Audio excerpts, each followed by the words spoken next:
Hello, today I'm going to show you how to check your intercooler liquid of your Mercedes-Benz C180.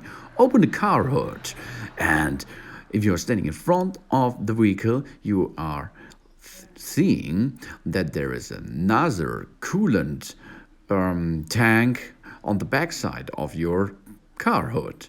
Yeah, nice. Open this by rotating it anti-clockwise, and there it is, the charging air cooler liquid tank. And you have to look on this area. If it's full, it's okay, and if it's not full, you're going to top up it with the same liquid like the coolant liquid on the other tank. But now let's have a check for the antifreeze level.